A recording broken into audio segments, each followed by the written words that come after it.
नमस्कार, आप देख रहे हैं मनी सेंट्रल और मैं हूं आपके साथ विशाल शर्मा। अगर आप सोच रहे हैं कि 8वें वेतन आयोग में आपकी सैलरी कितनी बढ़ेगी, पेंशन कितना बढ़ेगा, तो उससे पहले एक ऐसी खबर सामने आई है जिसने जो है पूरे मामले को नया मोड़ दे दिया है। आयोग ने डेटा जमा करने की तारीख बढ़ा दी है क्योंकि कई मंत्रालय जो है अब तक जरूरी जानकारी ही नहीं जो है पहुंचा पाए हैं।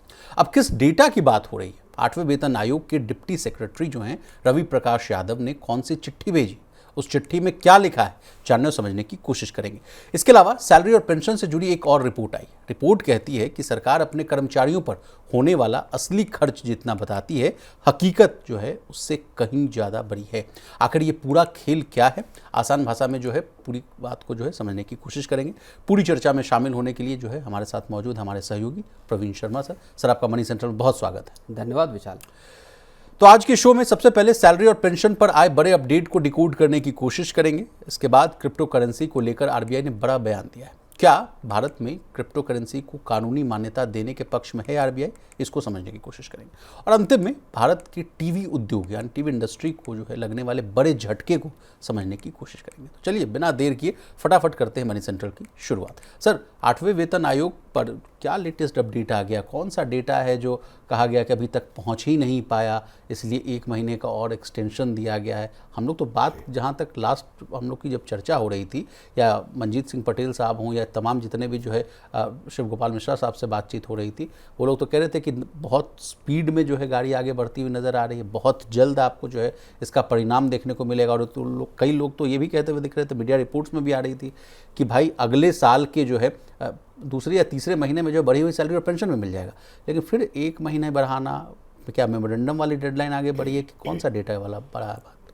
नहीं, देखिए विशाल, ऐसा है कि इसमें जो 8th पे कमीशन के पास जो मेमोरेंडम जाने थे, जो लोगों के पास जो सवाल स्टेक होल्डर्स से जो पूछे थे, आम लोगों से पूछे थे 18 सवाल, उनके जवाब देने की बात हो, मेमोरेंडम देने की बात हो, मीटिंग्स की बात हो कि अलग अलग देश के हिस्सों में कर्मचारियों से, कर्मचारी संगठनों से, पेंशनर्स के साथ इंटरेक्शन करने की और उनकी राय मशवरा जानने की कोशिश करने की बात हो, ये सारी प्रक्रिया तो दरअसल हो गई। ओके। लेकिन जो सरकार से चीज़ें आनी थी 8th पे कमीशन के पास, जहां कर्मचारियों का क्या डेटा है, कितने कर्मचारी हैं, उनसे जुड़े हुए बाकी के आंकड़े, वो जो सरकार के विभागों मंत्रालयों को देने थे। और देखिए, नवंबर में पिछले साल गठन हुआ, 8 महीने बीत गए। हाँ, 8 महीने बीत गए।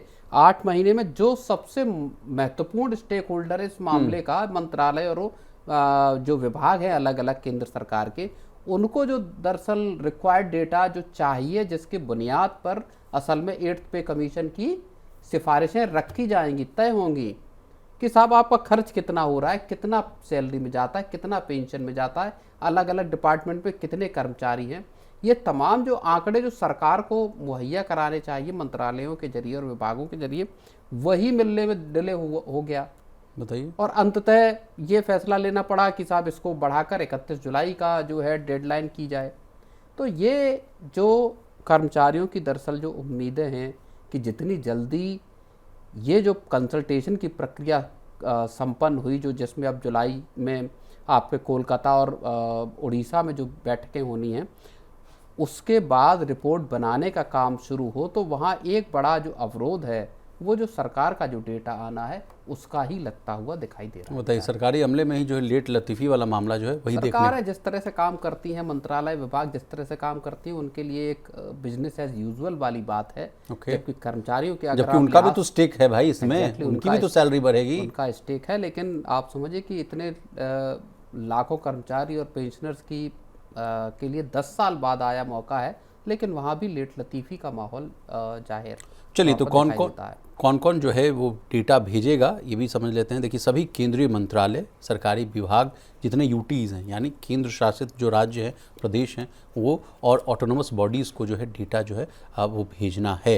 इसके अलावा ये भी कहा जा रहा है कि डेटा जो है ऑनलाइन डेटा कलेक्शन पोर्टल पर ही जो है अपलोड किया गया जो डेटा होगा वही स्वीकार होगा। अगर आप ईमेल भेजेंगे, पीडीएफ भेजेंगे, एक्सेल शीट भेजेंगे, हार्ड कॉपी भेजेंगे, तो वो जो है मान्य नहीं होगा। और ये डेटा इतना महत्वपूर्ण है, सर ने कुछ पॉइंट्स तो बता ही दिए, लेकिन समझ लीजिए कि ये डेटा जो है आयोग को समझने में इसलिए मदद करेगा क्योंकि इससे पता चलेगा कि देश भर में कितने कर्मचारी हैं, कितने पेंशनर्स हैं, किस विभाग में लोग कितना काम कर रहे हैं, किस तरह का जो है वेतन का स्ट्रक्चर है और आने वाले वर्षों में कितना खर्च होगा, ये डेटा है। तो बड़ा महत्वपूर्ण डेटा है सर। और डेटा सही बात तो मैं कह रहा हूँ, जिस चीज़ पर बुनियाद देखिए, अल्टीमेटली जो कर्मचारी हैं केंद्र सरकार के वो हैं कौन? केंद्र सरकार के कर्मचारी दरअसल अलग अलग मंत्रालयों या अलग अलग विभागों में काम करने वाले कर्मचारी हैं।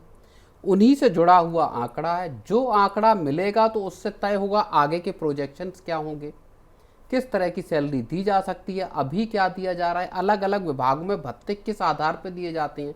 अगर आप, और जिसकी हम लोगों ने बात भी की एक बार, कि अगर आप इस पूरे की पूरी प्रोसेस को रिफॉर्म करना चाहते हैं, जो सरकार चाहती है कि देश के तमाम जो कामकाज है उसमें रिफॉर्म उसका कोर में रहे, तो आपको इन तमाम डेटा को देना होगा जिसके जरिए आप पूरा का पूरा 8th पे कमीशन या पूरा का पूरा जो केंद्र सरकार के कर्मचारियों का सैलरी, पेंशन, इस सबको रिस्ट्रक्चर किया जा सके जी। और जब आप उसी चीज़ को देने में हीला हवाली करेंगे, अब तक तो 8 महीने में आराम से अलग अलग विभाग और मंत्रालय इस डेटा को सरकार को 8th पे कमीशन को मुहैया करा सकते थे विचार। ओके सर, चलिए अब एक और जो रिपोर्ट आई है सर उसको समझ लेते हैं।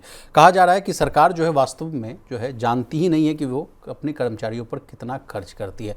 एक दो सही बात है सर, एक दो रिपोर्ट मैंने भी पढ़ा था, बजट वाला जो है उससे जोड़कर चीज़ों को समझने की कोशिश की थी, तो पाया गया था कि केंद्र सरकार जो है सैलरी और पेंशन पर जो है अपनी GDP का जो है 2.4% के आसपास जो है हिस्सा वो खर्च करती है। और राज्य सरकारों की बात की जाए तो वो अपनी GDP का, यानी जो SGDP बोलेंगे ना सर उसको, स्टेट वाला, वो उसका जो है 2.5% के आसपास खर्च करती है। लेकिन वास्तविकता में ये नंबर जो को लेकर जो है कुछ रिसर्च जो है थिंक टैंक्स के लोग हैं वो रिसर्च किए और पाए हैं कि ये आंकड़ा जो है इससे कहीं ज़्यादा है। कहा जा रहा है कि जो केंद्र सरकार वाला जो पार्ट है 2.4%, वो जो है जाकर बढ़कर जो है कम से कम जो है 4 के आसपास जाता हुआ दिख रहा है, 4.6 के आसपास है। और राज्य सरकारों की बात की जाए तो 2.5% के आसपास वाला जो मामला जो GDP का खर्च हो रहा है वो 4.1% के आसपास है। सीधे दुगना खर्च हो रहा है सर। और समझिए कि GDP का अगर 0.5% भी अगर समझे तो बड़ा आंकड़ा है सर। ओवर टू यू, ये कौन सा रिपोर्ट है? नहीं, बिल्कुल देखिए, इंडियन एक्सप्रेस में 2 रिसर्चर्स हैं, उनकी रिपोर्ट एक छपी हुई है जो जिस बात को अभी हम डिस्कस कर रहे थे विशाल, कि किस तरह से डेटा जो है सरकार और विभाग, सरकार के मंत्रालय और विभाग 8th पे कमीशन को अपना नहीं दे पा रहे। दरअसल क्या वाकई में सरकार के पास पूरे के पूरा जो आंकड़े हैं कर्मचारियों के, उनके कंपनसेशन के, क्या वो खुद तयशुदा फॉर्म में नहीं है? क्योंकि ये जो रिपोर्ट है, ये रिपोर्ट ये बताती है कि मंत्रालयों के पास और विभागों के पास एक कोई सेंट्रलाइज्ड मिनिस्ट्री वाइज एक डेटा नहीं है कि आपके पास कितने कर्मचारी हैं, कितने कॉन्ट्रैक्चुअल हैं, कितने आपके परमानेंट कर्मचारी हैं जी। और इसी आधार पर जब सरकार अपने जो पब्लिक अकाउंट या जिसके जरिए सरकार केंद्र सरकार के कर्मचारियों पर पैसा खर्च करती है, जब उसके आंकड़े फीसदी के फॉर्म में जब सरकार देने की कोशिश करती है तो वो 2.4% केंद्र सरकार का निकलता है और राज्यों का ये 2.5% निकलता है। लेकिन एक्चुअल नंबर को जब आप जोड़ते हैं विशाल, और ये डेटा बहुत समझने में के लिहाज से महत्वपूर्ण है, तो ये नंबर कहीं ज़्यादा बैठते हैं GDP के जी।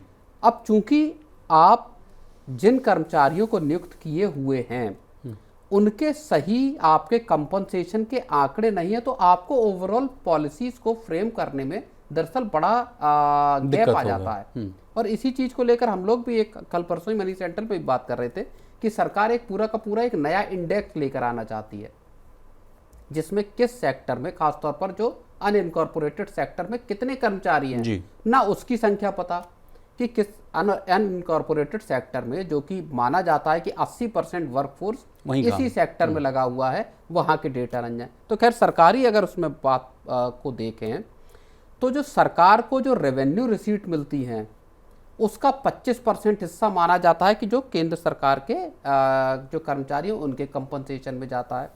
और राज्यों के अगर मामले की बात करेंगे आप तो 33% उनका, लगभग 1/3 ऑफ देयर रेवेन्यू रिसीट्स वो आपका अपने पेंशन, सैलरी और भत्ते इन सब को चुकाने में चला जाता है।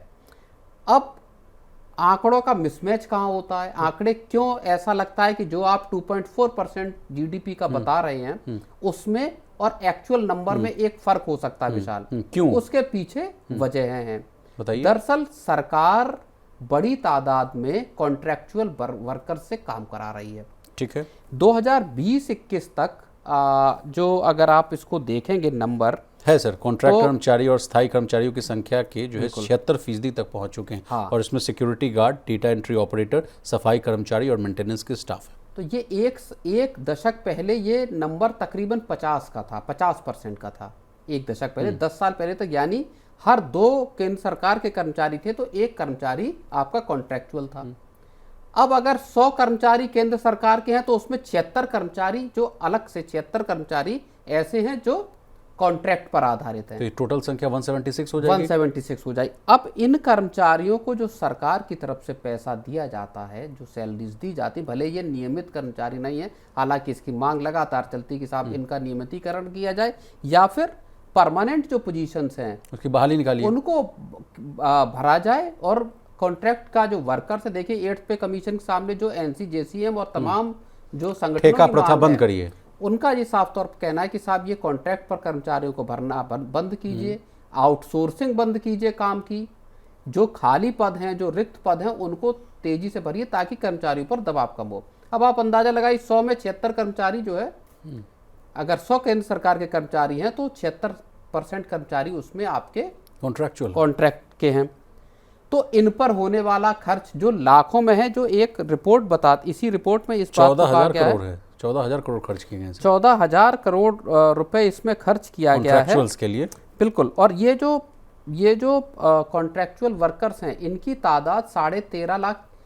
6 बार ये डेटा लेबर मिनिस्ट्री ने जारी किया कि आखिर ओवरऑल कॉन्ट्रैक्चुअल वर्कर्स हैं कितने, और 6 अलग अलग सालों के लिए जारी किए। तो उसमें एक जो आंकड़ा आया वो बताता है कि लगभग 13.5 लाख से 24.5 लाख के आसपास कॉन्ट्रैक्चुअल वर्कर हैं केंद्र सरकार के। और जैसा फिर आपने बताया कि 14,000 करोड़ रुपए माना जाता है कि सरकार इन पर खर्च कर रही है, जो कि 2.4% ऑफ GDP में ऐड नहीं हो रही है, जो ऐड ही नहीं किया जा रहा, जो सरकार बता ही नहीं रही। अब इसमें एक और चीज है, IMF के नियम जो हैं, जो IMF के जो नियम हैं वो ये साफ तौर पे कहते हैं कि कोई भी सरकार जो अपने कर्मचारियों पर किसी भी तरह के नेचर का कर्मचारी हो, चाहे कॉन्ट्रैक्ट का हो, चाहे किसी भी तरह का, उस पर कोई भी रिकरिंग अगर खर्च करती है तो उसको सरकार के पब्लिक अकाउंट्स में गिना जाना चाहिए, उनके सैलरी कंपनसेशन के पार्ट में, ओवरऑल उसमें उसको काउंट किया जाना चाहिए। और ये वही IMF है जिससे तमाम जो मुल्क हैं, कभी जो अगर पैसा कम पड़ता है तो उधार लेते हैं। उधार लेते हैं, लेकिन IMF की शर्तों पर चलना भी पड़ता है पूरी दुनिया के देशों का। और पाकिस्तान नहीं चला तो उस पाकिस्तान हो, श्रीलंका हो, उनको IMF की सख्त वार्निंग इस बात की थी कि साहब आप बिजली महंगी कीजिए, आप टैक्सेस बढ़ाइए, तभी आपको अतिरिक्त लोन मिलेगा, क्योंकि आपकी जो कमाई है और आपका जो खर्च है उसके बीच में गैप है, घाटा बहुत ज़्यादा है। तो खैर, तो IMF के नियम है वो भी इसी बात को कहते हैं, जिसको हम लोग फुलफिल नहीं कर रहे हैं। बिल्कुल। इसके बाद नंबर आता है ऐसे कर्मचारियों को जिनको सरकार की तरफ से मानदेय दिया जाता है। इसमें आ जाती हैं आपकी आशा वर्कर। 10 लाख, लगभग 10 लाख आशा वर्कर हैं सर, और 37 लाख जो हैं PM पोषण यानी जो मिड डे मील के जो कुक कम हेल्पर, और लाखों आंगनवाड़ी कार्यकर्ता और सहायिका हैं, नर्स है। हाँ, सहायिकाएं हैं, नर्स हैं। इन सबको इनका कंपनसेशन का तरीका ये है कि कुछ पैसा सरकार देती है, केंद्र सरकार, और कुछ देती है राज्य सरकारें पैसा। तो दोनों लोग जिम्मेदारी मिलकर उठाते हैं ताकि तरह तरह के जो वेलफेयर स्कीम्स हैं उनको पूरा किया जा सके। तो ये भी ऐड नहीं हो रहा है सर 2.4%? ये भी ऐड इसमें नहीं हो रहा है। इसके बाद तीसरा नंबर आ जाता है ऑटोनॉमस बॉडीज का, जिसमें IITs हैं, एम्स हैं, IIM हैं, और इस तरह के तमाम जो ऑटोनॉमस संस्थान हैं।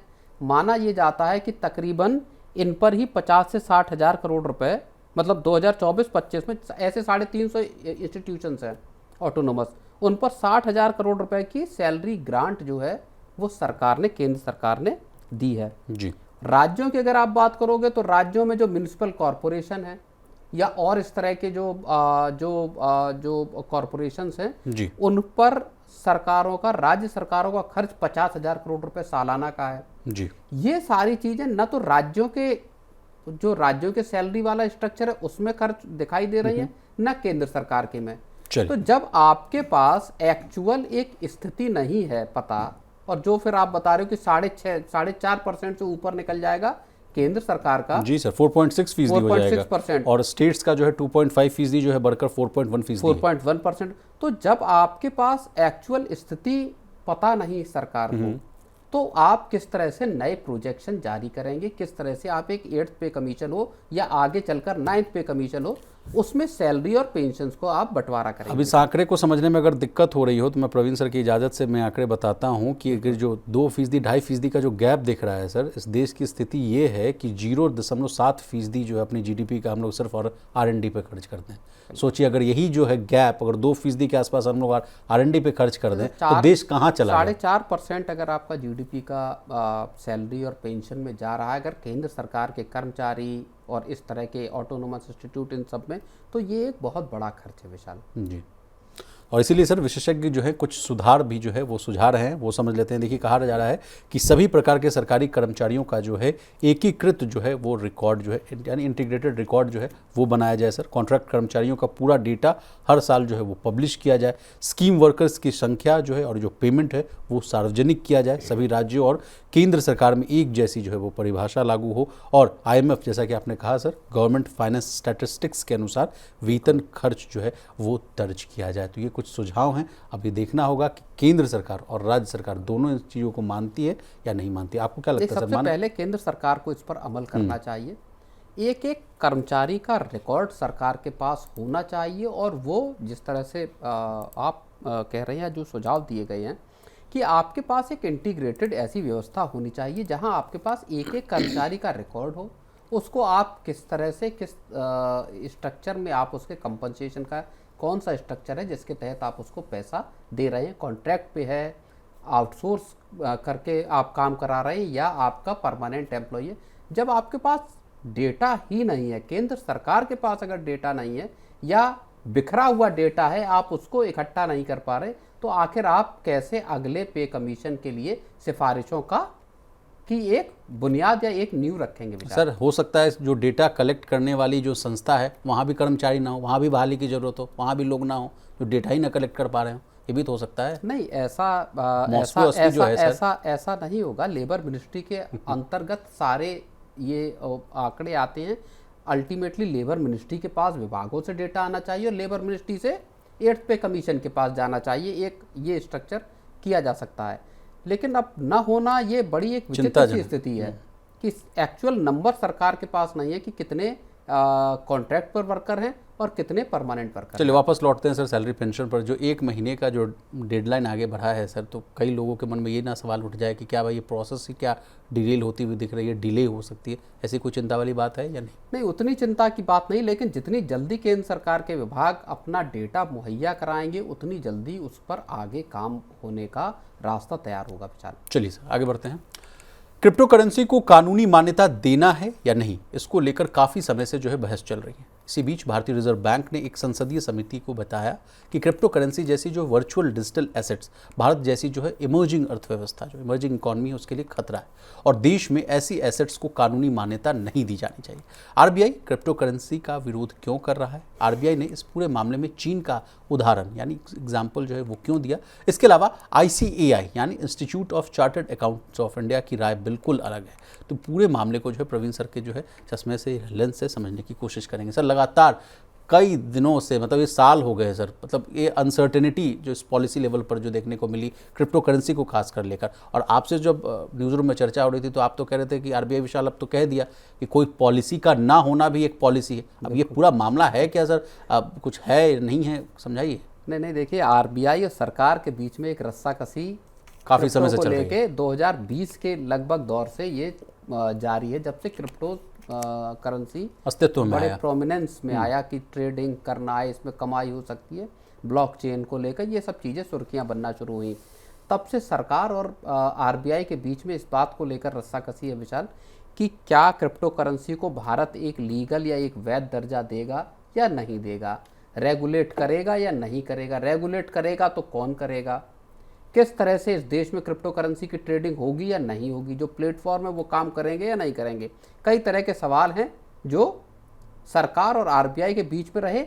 दोनों के बीच में एक बिल्कुल साफ मत भिन्नता या बिल्कुल मतभेद जो है दोनों की राय के बीच में साफ तौर पर इतने सालों से लगातार दिखाई दे रही है। जी, सरकार चाहती है कि क्रिप्टो करेंसी को रेगुलेट किया जाए। सरकार चाह रही है। बिल्कुल, सरकार चाहती है कि क्रिप्टो करेंसी की ट्रेड को, क्रिप्टो करेंसी या डिजिटल वर्चुअल असेट्स जो जिनको कहा जाता है, उनका देश में एक वैध तरीके से उनका लेन देन चलन जो है वो स्थापित किया जाए। उसके लिए एक बिल्कुल पुख्ता रेगुलेटरी फ्रेमवर्क तैयार किया जाए।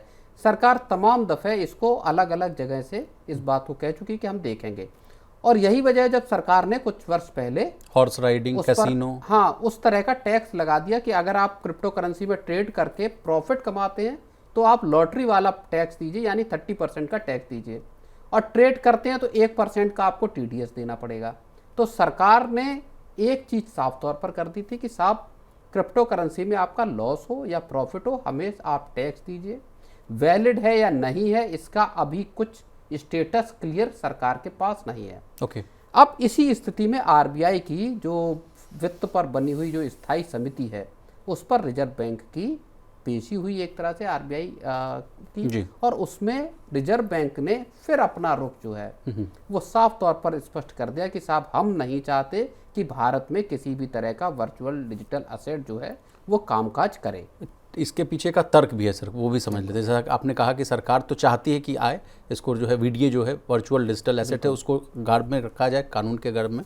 लेकिन RBI क्यों विरोध कर रहा है, ये मामला भी समझना है। RBI का तर्क है कि इससे आतंकवाद और जो है अपराधों में जो है इस्तेमाल होने का जो पैसा जो है वो इस्तेमाल होने का खतरा है। आतंकवाद की फंडिंग बढ़ेगी, ड्रग की तस्करी होगी, मनी लॉन्ड्रिंग होगी, और अंतर्राष्ट्रीय जो है अपराध वो बढ़ सकते हैं, अवैध जो है ट्रांजैक्शंस हो सकते हैं। इसके अलावा कहा जा रहा है सर कि विदेशी प्लेटफॉर्म्स को ट्रैक करना बड़ा मुश्किल हो जाएगा। कहा जा रहा है कि ज़्यादातर क्रिप्टो ट्रेडिंग जो है विदेशी एक्सचेंजों पर होती है, तो कई कंपनियां भारत के बाहर रजिस्टर्ड है, तो ये चीज़ें भी दिक्कत है। बिल्कुल, देखिए, एक क्रिप्टो करेंसी को लेकर RBI का ये भी कहना है कि ये सब पूरा का पूरा डिसेंट्रलाइज्ड है, यानी सोर्स क्या है आप उस तक पहुंच नहीं सकते। अगर किसी तरह का आर्थिक अपराध होता है, किसी तरह के आतंकवादी टेरर फंडिंग इस तरह के करेंसी के जरिए होती है, एक्सटॉर्शन होते हैं, ड्रग्स की का जो ट्रैफिकिंग होती है, उस सबको चूंकि डिसेंट्रलाइज्ड नेचर है इसका, ऐसे में वहाँ पर सोर्स तक पहुँचना मुश्किल है, लॉसेस को रिकवर करना मुश्किल है। कई मामले हमने ऐसे देखे जिसमें इंडिया से क्रिप्टो करेंसी के जरिए पैसे को जो है वो ले जाया गया। ओके। तो उनको फिर रिकवर करना भी रेगुलेटर्स के लिए और सरकार दोनों के लिए मुश्किल हो जाएगा। तो रिजर्व बैंक चाहता है कि ऐसी स्थिति पैदा ही न होने दी जाए और सरकार इस पर सख्त कंट्रोल को कायम रखे। परमानेंट या कंप्लीट बैन का ऑप्शन सरकार खुला रखे। अभी ट्रेडिंग की इजाज़त है और वही 30% और 1% का TDS वाला मामला यहाँ पर है। लेकिन सर, ये तर्क देना कि भारत जैसी जो है इमर्जिंग इकोनॉमीज है उसके लिए बड़ा खतरा हो सकता है। कहा जा रहा है कि वित्तीय स्थिरता पर जो है असर पड़ जाएगा, निवेशकों को भारी नुकसान हो सकता है और रुपए की स्थिति भी जो है बिगड़ सकती है। वो भी रिजर्व बैंक साफ तौर पर बैंकिंग सिस्टम से क्रिप्टो को बाहर रखना चाहता है। रिजर्व बैंक नहीं चाहता कि बैंकिंग सिस्टम में क्रिप्टो का दखल हो किसी भी तरह, यानी बैंकिंग सिस्टम का हिस्सा बने क्रिप्टो, क्योंकि उसको डर है कि बैंकिंग सिस्टम का पूरे के अंदर एक बड़ा रिस्क क्रिएट कर सकता है क्रिप्टो करेंसी। तो बेसिकली सर ये डिजिटल करेंसी हुआ ना, क्रिप्टो करेंसी। तो RBI भी तो अपना RBI का डिजिटल करेंसी अलग चीज है। अच्छा, उसको RBI की डिजिटल करेंसी है, वो ब्लॉकचेन पर आधारित है, लेकिन एक वो सॉवरेन देश की एक करेंसी है। ओके। रुपया है वो बेसिकली, वो ब्लॉकचेन पर आधारित माइनिंग के जरिए निकाली गई कोई क्रिप्टो एसेट नहीं है। ओके। और इसकी यही वजह हो सकती है सर कि RBI ने चीन का भी उदाहरण दिया है। उन्होंने कहा कि देखिए, चीन जैसी बड़ी और जो है विकसित इकॉनमी भी जो है क्रिप्टो करेंसी पर जो है प्रतिबंध लगाए हुए, तो इससे भी थोड़ा हमें सतर्क होने की ज़रूरत है। लेकिन इसी बीच सर ICAI की राय है एक जो है उसको भी हम आपसे समझना चाहेंगे, institute of chartered accountant of India. इनका कहना है कि नहीं भाई, भारत को जो है एक व्यापक VDA लॉ लाना चाहिए, यानी वर्चुअल डिजिटल एसेट लॉ लाना चाहिए, और इस कानून में साफ तौर पर नियम ये होने चाहिए कि क्रिप्टो जारी करने के नियम बताने चाहिए आपको, ट्रेडिंग के नियम बताने चाहिए, कस्टडी के नियम बताने चाहिए, निवेशकों की सुरक्षा कैसे आप करेंगे, और इसके अलावा इंस्टीट्यूशनल इन्वेस्टर्स की भागीदारी यानी पार्टिसिपेशन कैसे हो, ये चीज़ होनी चाहिए। इस तर्क से आप सहमत हैं या नहीं? मुझे लगता है कि जो गार्ड रेल्स होने चाहिए, जाहिर तौर पर ICAI भी गार्ड रेल्स की बात कर रहा है कि साहब तमाम गार्ड रेल्स, और सरकार भी चाहती कि पुख्ता गार्ड रेल्स रहें। लेकिन इसके बावजूद देखिए, RBI ऐसा तो है नहीं कि RBI को नहीं पता कि हम एक सख्त गार्ड रेल्स के तहत हम इस करेंसी को लेकर आ सकते हैं, सरकार जिस तरह से चाहती है। इसके बावजूद आरबीआई इसको मना कर रहा है। वजह उसकी बहुत साफ और बहुत स्पष्ट है, और इसको आप स्टॉक मार्केट के उदाहरणों से समझ लीजिए। जिस देश में 1980 के दशक के आसपास से स्टॉक एक्सचेंज काम कर रहे हैं, शेयरों में लेन देन चल रहा है, वहाँ चाहे जो सोशल मीडिया प्लेटफॉर्म हो या दूसरे तरीके हों, उनके जरिए तमाम तरह के फ्रॉड और तमाम तरह के धोखाधड़ी की घटनाएं होती हैं आम इन्वेस्टर्स के साथ। सरकार से लेकर रिजर्व बैंक और आपका सेबी और तमाम जो संस्थान हैं, वो लगातार इन्वेस्टर्स को अवेयर करने के लिए इनिशिएटिव चलाते हैं, मुहिम चलाते हैं। इसके बावजूद आप देखिए कि हर दूसरे दिन आपको खबरें मिलती हैं कि साहब स्टॉक शेयरों में ट्रेडिंग के नाम पर ये फ्रॉड हुआ, इस तरह के फ्रॉड हुए। यहाँ उस तरह का अवेयरनेस कैसे होगा? ये क्या एक बहुत बड़े फ्रॉड का, और अभी सरकार जो साइबर चाहे आप डिजिटल अरेस्ट हो या इस तरह के मामले, इनसे सरकार निपट नहीं पा रही। तो एक और बड़ा रिस्क जो भारत के जो छोटे इन्वेस्टर हैं, जो घरेलू लोग हैं, उनके ऊपर लादना मुझे लगता है कि एक बहुत बड़ा रिस्की काम होगा। जितने भी अगर किसी को इन्वेस्टमेंट करके कमाई करनी भी है तो भी स्टॉक मार्केट है, म्यूचुअल फंड है, एफडी, आरडी, तमाम तरह के ऑप्शन अभी मौजूद हैं। जी, चलिए आगे बढ़ते हैं सर। टीआरपी यानी टीवी इंडस्ट्री की सबसे बड़ी करेंसी, इसी एक रिपोर्ट पर तय होता है कि किस चैनल पर एडवर्टीजमेंट्स की जो है वो बरसात होगी और किसका कारोबार जो है वो प्रभावित होगा। लेकिन अब यही टीआरपी रिपोर्ट फिलहाल बंद हो गई। बार्क यानी जो है ब्रॉडकास्ट ऑडियंस रिसर्च काउंसिल के इस फैसले ने 40,000 करोड़ रुपए के इन्वेस्टमेंट बाजार को जो है अनसर्टेनिटी यानी असमंजस में डाल दिया। आखिर वीकली रेटिंग्स क्यों रोकी गई, सरकार क्या चाहती है और इसका असर टीवी चैनलों, एडवर्टीजमेंट कंपनियों और आम दर्शकों पर कैसे पड़ेगा, आइए जानते हैं प्रवीण सर से ये भी पूरी कहानी। सर, सबसे पहले समझना चाहेंगे कि बार्क क्या है? बार्क क्या भारत की वो संस्था है जो कौन सा टीवी चैनल सबसे ज़्यादा देखा जा रहा है, कौन सा कार्यक्रम सबसे लोकप्रिय है, किस चैनल पर कितने दर्शक यानी जो संख्या है टीआरपी है, वो है बार्क सर? बिल्कुल बिल्कुल। तो ये खबर क्या है सर, मतलब क्या चौपट हो जाएगा क्या टीवी का कारोबार? नहीं, देखिए 27 जुलाई से इसी साल जो है वीकली जो रेटिंग्स हैं उनको बंद कर दिया गया है बार्क के द्वारा। अब बंद इसलिए किया है क्योंकि सरकार ने साफ तौर पर बार्क को निर्देश दे दिए हैं कि जब तक आप एक जो सरकार का जो ऑडियंस मेजरमेंट गाइडलाइंस 2026 की हैं, इनका जब तक आप पालन नहीं करते, इनके लिए जब तक आप अपना पूरा तकनीकी सेटअप नहीं तैयार करते, तब तक आप कोई रेटिंग जारी वीकली नहीं करेंगे। इसकी वजह से ये रुक गया है, और रुक गया है तो आप समझिए कि लगभग 40,000 50,000 करोड़ के जो टीवी एड जो बाजार है, उसके सामने एक बड़ा खतरा मंडरा रहा है विशाल जी। अब बार्क को इसके लिए तैयारी करनी होगी। टीवी का जो ऑडियंस का जो मेजरमेंट है, सरकार चाहती है वो ज़्यादा बेहतर हो, उसमें सुधार आए। आपका ओटीटी, डिजिटल व्यूअरशिप, उसके साथ ब्रॉडकास्ट व्यूअरशिप, कनेक्टेड टीवी, इन सब का मिलाकर एक पुख्ता तौर पर पता चले कि आखिर कितने लोग किस कार्यक्रम को कैसे देख रहे हैं। जो अभी 80,000 घरों तक पहुंचाने की भी इसमें बात कही गई कि जो बार्क का जो सर्वे अभी है उसका दायरा बढ़ाकर 80,000 लोगों के घरों तक किया जाए, और उसमें न सिर्फ शहर शामिल हो बल्कि छोटे शहर और गांव देहात को भी शामिल किया जाए। तभी आप पूरा ब्रॉड बेस्ड एक देश के बारे में पता कर सकते हैं कि साहब किस इलाके में, शहरों में क्या देख रहे, गांव में क्या देख रहे। सरकार चाहती है कि इसका जो आंकड़े हैं वो बहुत साफ और स्पष्ट चीजें होनी चाहिए, इसमें किसी तरह की कंफ्यूजन या ट्रांसपेरेंसी सरकार बेसिकली इनमें लाना चाहती है। चलिए, लेकिन इसका असर क्या और कैसे पड़ेगा ये भी समझ लेते हैं। सबसे ज़्यादा कहा जा रहा है सर कि एडवर्टाइजर्स जो हैं उनको जो है विज्ञापन देने वाली जो कंपनियां हैं उन पर जो है असर पड़ सकता है। उन्हें पता ही नहीं चलेगा कि इस समय कौन सा जो चैनल है सबसे ज़्यादा देखा जा रहा है, इसलिए जो है विज्ञापन यानी जो एडवर्टीजमेंट का बजट है वो तय करना मुश्किल हो जाएगा। कई कंपनियां अभी भी फ़िलहाल जो है पुराने इसी तरह के ढर्रे या जो डेटा पर आधारित रहती हैं। मीडिया एजेंसीज़ के लिए भी जो कहा जा रहा है कि उनकी जो है प्लानिंग, मीडिया की जो प्लानिंग है वो कठिन हो जाएगी टीवी चैनल्स के लिए, लेकिन उनका जो है परफॉर्मेंस को लेकर है उनकी दिक्कतें सामने आ सकती है और छोटे चैनल्स जो हैं वो ज़्यादा प्रभावित हो सकते हैं। हालांकि चिंता करने की बात उतनी नहीं है, क्योंकि सर जहाँ तक मैं समझ पा रहा हूँ वीकली रेटिंग्स बंद की गई है। मंथली और क्वार्टरली रिपोर्ट्स जो है और हिस्टोरिकल डेटा अभी भी अवेलेबल होगा। बिल्कुल नहीं, लेकिन सबसे बड़ा सवाल विशाल ये है कि टीवी जो ब्रॉडकास्ट टीवी है वो ऑलरेडी एक बहुत बड़े क्राइसिस से गुजर रहा है। हम लोगों ने डीटीएच वाली स्टोरी की। बिल्कुल, डीटीएच का दौर गुजरता हुआ दिखाई दे रहा है। कनेक्टेड टीवी हो गया या आपका ओटीटी हो गया या डिजिटल आपका जो प्लेटफॉर्म्स हैं उनके जरिए आपका जो एंटरटेनमेंट हो या न्यूज़ का कंजम्पशन हो, इस तरह का पूरा वो पैटर्न दरअसल लोगों का देखने का बदल रहा है। टीवी, ब्रॉडकास्ट टीवी के सामने ऑलरेडी एक इस तरह की क्राइसिस है जहां पर कि उनको अगर आप देखेंगे तो एड्स का मिलना, इस सब में उनके लिए बड़ी मुश्किल पहले से आ रही है। ऐसे में इस डेटा का आना या इस जो आपका जो नंबर आते हैं इनका ना आना एक इनके लिए समस्या पैदा करेगा। अब जो ऐड दे रहे हैं वो ऑलरेडी डिजिटल या ओटीटी इस तरह के प्लेटफॉर्म पर इसलिए ज़्यादा जा रहे हैं क्योंकि उनको यहाँ एक मेजरमेंट मिल रहा है एक्चुअली कितने दर्शकों ने किस कार्यक्रम को देखा, कितने वक्त तक देखा, इस सब के ज़्यादा बेहतर आंकड़े आपको चाहे डिजिटल उसको देख लीजिए चाहे ओटीटी देख लीजिए वहाँ आपके पास अवेलेबल हैं।